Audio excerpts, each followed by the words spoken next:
সরকারের মেয়াদ এখনই ঠিক করা হয়নি। ওইটা আমাদের এই ছাত্র জনতা, আমাদের যারা সমন্বয়করা, ওনাদের প্রস্তাব ক্রমে ডক্টর মোহাম্মদ ইউনূসকে তত্ত্বাবধায়ক সরকারের প্রধান হিসাবে আমাদের রাষ্ট্রপতিও সম্মতি জানিয়েছেন।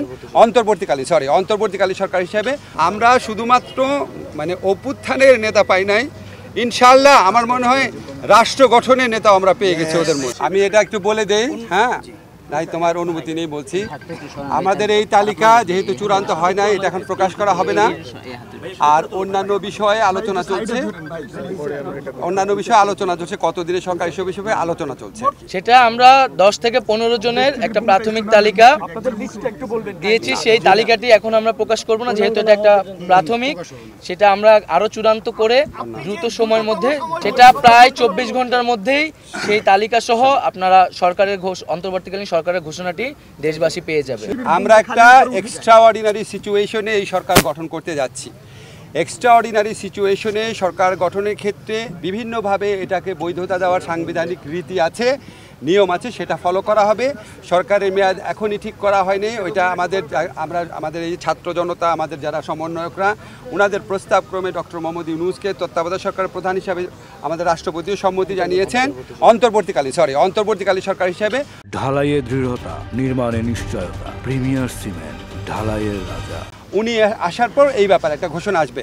আমি আপনাদেরকে অনেক কথা বলি অনেক ব্যাপারে, আজকে আমি শুধু 2টা কথা বলার জন্য আসছি। একটা হচ্ছে আমি আমাদের ছাত্র যারা সমন্বয়ক আছে, নাহিদ, আসিফ, তারপরে আপনার, তো ওদের যে আলোচনার স্কিল দেখেছি, ওদের যে আলোচনার আউটকাম দেখেছি, এটা একটা মুগ্ধ করার মতো। আমি নিজে বিশ্বাস করতে পারি না ওরা এত ম্যাচিউরলি সব কিছু এত ডিল করতে পারে। আমরা খুবই লাকি, আমরা শুধুমাত্র অভ্যুত্থানের নেতা পাই নাই, ইনশাআল্লাহ আমার মনে হয় রাষ্ট্র গঠনের নেতা আমরা পেয়ে গেছি ওদের মধ্যে। ওনারা অত্যন্ত আন্তরিকতার সাথে আলোচনা করেছেন এবং আমাদের কাছে ওদের সম্পর্কে এত প্রশংসা করেছেন।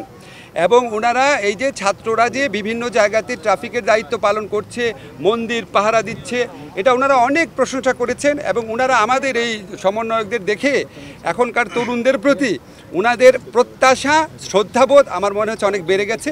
ওনারা অনেক সহযোগিতা করেছেন, অনেক কষ্ট করেছেন। আপনারা জানেন আমরা কত ঘন্টা যাবত আলোচনা করছি।